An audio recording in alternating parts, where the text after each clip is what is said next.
Today we are going to do an experiment. We're actually going to do an experiment for the entire next 4 weeks. A while back, I made a video about how people in medieval Europe weren't really big on washing their hair, but their hair was not a gross, disgusting mess as much as you would expect it to be.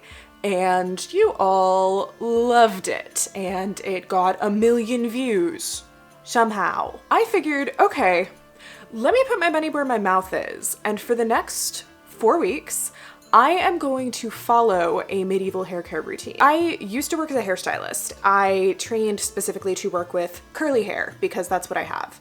So this is going to be especially interesting seeing how this is stuff that works for straight hair, like combing everything out super thoroughly. I'm not gonna pretend I'm not nervous because I have not actually used a comb on my hair, certainly not one this fine, in years. Normally I do the whole curly girl routine. I don't use combs, I don't use brushes. Here are the parameters of our little experiment. I am not going to wash my hair or use any modern hair care products for the next 4 weeks. Instead, I'm going to use the medieval European methods that I'm familiar with. So I'm going to comb out twice a day. I have this double-sided near reproduction comb. It's got a coarser side for detangling and then a finer side that's actually supposed to distribute the natural oils and help keep stuff off your scalp. We've got extant ones, definitely made of other materials. I am going to wear my hair in braids pretty much all the time. The other thing I'm going to play with is wearing headscarves, probably not all of the time, but some of the time at least. There's varying attitudes as to whether unmarried women would have been expected to wear headscarves or veils or keep their hair covered. I think it depends on like where you were regionally, what religious standards you were following. One of the reasons I want to play with headscarves is because they were such a part of why this hair care routine worked. You were keeping your hair covered, you were keeping it protected. They help keep your hair clean because you're putting a headscarf on your head and then you're taking it off and then you're cleaning it and putting on a fresh one. I think the initial comb out today is going to be the scariest part and probably the most chaotic, and then it'll get a little bit easier. Hi! Future V just popping in here to reassure you that no damage was done to my hair during the course of this experiment. It is completely fine. My curls are back and happy and healthy. I just took a ridiculously indulgent shower and washed my hair with my 21st Century products and used these amazingly new fluffy towels I got from Brooklinen, who you may remember because they also made my very medievally appropriate linen sheets. Brooklinen is having their birthday sale. The sale runs from April 26th to May 4th, and all Brooklinen products are 20% off on their site. Click my link below to shop their biggest sale of the year. Just like the bed sheets, these towels are simple, beautiful, luxurious quality with no markups from middleman because there isn't one. The bath sheet bundle I got comes with 2 bath sheets, 2 hand towels, and a bath mat, and costs 15% less as a bundle versus buying all of them individually. Their bundles have over 20 colors and patterns to mix and match, including this super pretty aqua blue that just happens to go with everything I own. The super plush fabric is Okeotec certified 100% Aegean cotton, weighing 820 GSM and incredibly soft. Long story short, after I started this experiment, I had plumbers in and out of my house for 2 weeks and no hot water during that time. It's fixed now, thank goodness. So I celebrated by deep cleaning the entire bathroom, getting a cute little shower plant, putting down the new bath mat, and just having the fanciest shower I possibly could. I am one of those people who's always freezing when they get out. Not having hot water was absolute torture. These bath sheets are perfect because it's like wrapping yourself in the fluffiest, snuggliest blanket you own straight out of the shower. I am finally able to take my doctor's advice and soak in hot water and Epsom salts once a week, and I feel great. Anyways, now that you are all reassured that my curly hair is not at risk of harm, let's proceed with the experimental archaeology. This is at the end of like a 1 week cycle. I've got the week's worth of natural oils already built up, but I've also got the week's worth of tangles built up. We do have recipes for like conditioners, hair oils, hair treatments, and stuff from the period. There's one I think that involves bear grease. So I'm not gonna be doing that, but if I do end up finding that I need to add oil to my hair, I'll probably go for something like olive oil that's easily accessible, easily documentable. I'm gonna start with the coarser side of the comb and we'll be sensible and not do all this all at once. Here we go. I'm starting from the ends and moving up. Devoted as I am to experimental archaeology like this, I am not going to destroy several years of careful hair growth for you. here we are post initial comb out with the wider teeth of this comb. I must love you a lot to be willing to be seen on the internet with my hair like this. I still have to go through the fine teeth to really distribute the oils and clean it in that sense.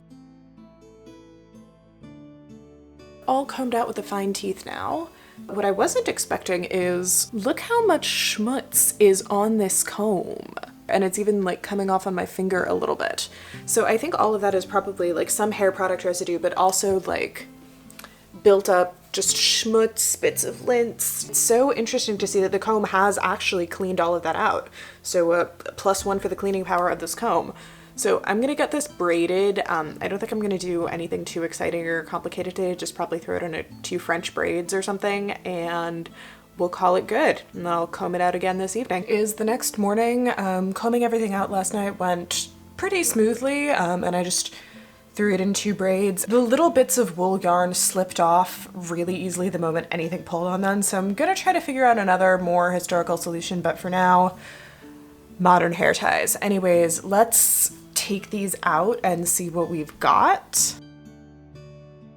So it feels relatively okay. The ends feel a little crunchy, but they feel that way in their normal sort of state. We're gonna comb everything out.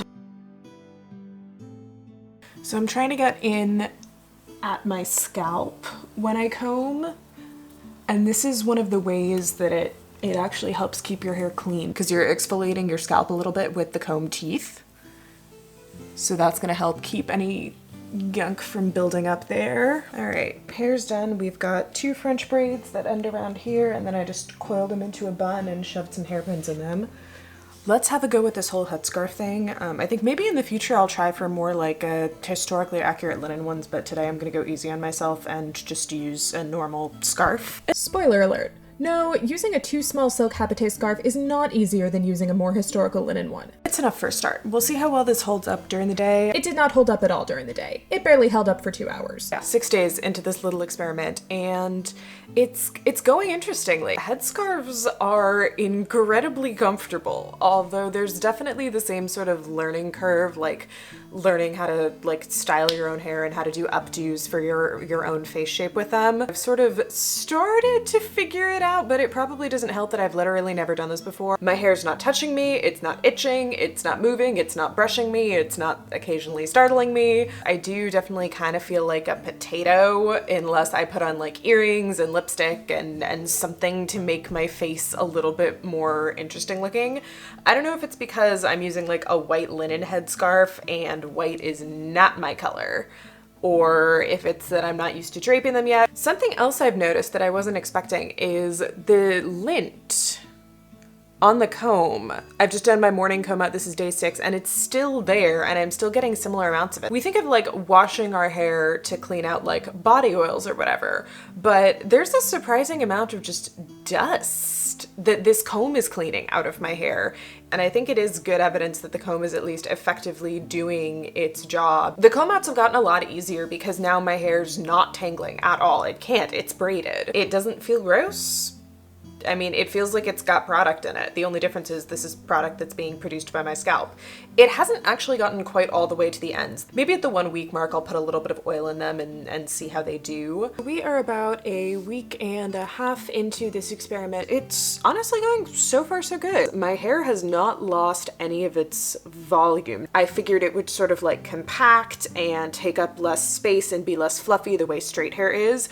Once I started combing it out and it had all those natural oils in it to weigh it down, and it's still as fluffy as ever. I can still do hairstyles that have a lot of volume as long as I'm keeping within the parameters of this experiment. They've got to be braid based. I'm not really noticing any issues with my scalp. Like, I did my comb out today in a black dress and my dress is still clean. I've been doing one pass with the coarser side of the comb and then one with the fine side of the comb. This is definitely cleaning schmutz and particles and dust and whatever out of my hair very, very effectively. Because it's all ending up on the comb afterwards and then I have to clean the comb. Other potential problems that I think a lot of people would be worried about is like, what does my hair smell like? So if I sort of like run my fingers through my roots and then sniff my fingers, you get like a little bit of a smell of like natural hair oils. It doesn't smell bad. It doesn't smell like a gross, sweaty person, but I mean, there's a scent to it. And it's one that most people today would associate with being dirty. When I notice that, and it's not always, what I've been able to do is use a little bit of this perfume oil that Courtney sent me at Opus L&I. I've just been actually putting that a little bit on the fine teeth of the comb, just on the edge, not very much, and then combing that through my hair, and then run my fingers through my hair to check, and it smells like that. It smells nice. We do know that people had hair oils and used like nicely scented things in their hair. So I don't feel like this is necessarily going against the limits of this experiment. It's pretty close to what might have been done in the Middle Ages. And I'm also just trying to make sure that, like, I don't know, when I'm going to my physiotherapy appointments and stuff, my hair isn't gonna like gross out my physiotherapist or anything. As for hairstyles, this one is literally just a ponytail, braid the ponytail, turn it into a ballet bun, and I use these super cute little silver hairpins from Vigo Crafts. It's the same company that did the comb. I absolutely love them. We are about 18 days into this. Things are going still pretty much fine, about as expected. My hair doesn't seem to be that much the worse off. It's still really fluffy when I comb it out, but I guess that's just how it's gonna be. I'm not having any issues with broken ends. I was considering if that seemed to be a problem, I'd put some olive oil in them, and it doesn't seem to be a problem. I've had pretty much no tangles, like still a few, no major knots, nothing like that first comb out that took forever and a half. I've still been combing out twice a day, once in the morning and then once in the evening right before bed. I think one of the reasons why it's been so well behaved, braiding it while I sleep really does seem to help, because if it's in a braid while I'm sleeping, it's not moving around or tangling at all. As for my scalp, it hasn't felt dirty, it hasn't itched, no major issues there. It feels pretty much like normal. So when I was a full-time hairstylist, I did curly hair, and one of the things I was always talking my clients through was washing it less frequently, and they would always be so worried, like, oh, is my scalp gonna itch? Is my hair gonna get super greasy? What's gonna happen? I've gone 3.5 weeks without washing my hair or anything like that, and it's not having a problem. It probably would be if I wasn't combing, if I wasn't exfoliating my scalp like that, but it's not. The smell also hasn't really become an issue. I'm using the scented stuff from Opus L&I maybe a couple times a week. It hasn't been that much of a problem. Nobody said anything, even though my physiotherapist is like right up in there working on my neck. I haven't been doing any of the like more draped medieval styles. I've been playing more with like the Tichel style wrapped headscarves with the volume at the back, and those I'm enjoying a lot more. I am still really enjoying also the feeling of like my hair being completely contained and nothing touching me. I figure if I was wearing the medieval style like draped veils, that would probably be more of a thing, possibly. But I also don't know if medieval folks who were wearing these all the time and had been for a decent chunk of their lives would just be so used to it they wouldn't really notice. It sometimes feels like it's gonna fall off my head because I'm just not used to it, and I'm not used to trusting that it's actually gonna stay there. That does sort of make me wonder too, like how much of an issue was it for medieval folks that were wearing these draped veils held on with pins and the braids and everything? How many times a day did you have to fix your veil because it was threatening to fall off or because a pin came out of it? I also haven't been doing the medieval hairstyles as much. I have not done so much of the like 2 braids, wrap them around your head and pin them in place or tape them in place. I've been doing a lot more of braid the hair and wrap it into a bun, and then I've got like some support under here, or I've been doing just a couple of braids, either just plain braids or French braids. It is a really good thing I started this experiment when I did. A little while ago, we had to have the landlady come by and unclog our drain. I live in a really old house from like the early 1900s. Problems happen, but she noticed the hot water wasn't terribly hot. Our hot water is incredibly inconsistent. She was like, okay, yeah, I'll go into the wherever and turn the maximum temperature on the water heater up. That, instead of fixing the problem, it killed the water heater completely. So we have no hot water at all right now. And that is making me very glad that I don't have to take the 30-minute showers I normally do when I'm washing my hair, and I can just get in and out as fast as possible, because oh my god, it is not fun. We've had plumbers in and out this whole time. They might have to replace a bunch of the pipes, so who knows how long that is gonna take.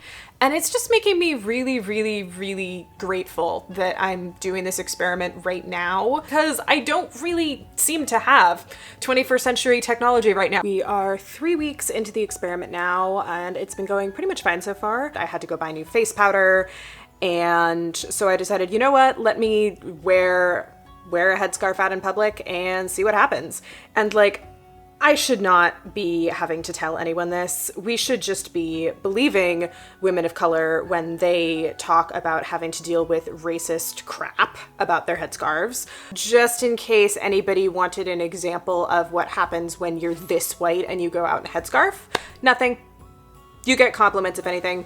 The most anybody said about it at all was the woman who helped me with the face powder told me that she thought the color went with my eyes. I want everyone to have that experience of wearing headscarves. That is all people should ever be saying to you. Otherwise, I mean, the experiment's going super well. Thank goodness I have hot water back again. They replaced a bunch of the pipes. It is so much nicer than it was even before the hot water just completely died. It has been 4 weeks since we began this experiment, so today is the last day. Honestly, no major hiccups. Like, my hair does not smell, my scalp does not itch, everything has been just completely fine. I won't pretend I'm not excited to have my 21st century hair back. For the grand finale of this experiment, I'm gonna raise the stakes a bit and I am going to spend my day of doing housework in the medieval veil and wimple with the braids pinned up with the reproduction hairpins. Already done tichels and headscarves and various braided styles, but I think today I'm gonna go full on historical, see what it feels like to do a bunch of admittedly 21st century housework in a medieval headdress.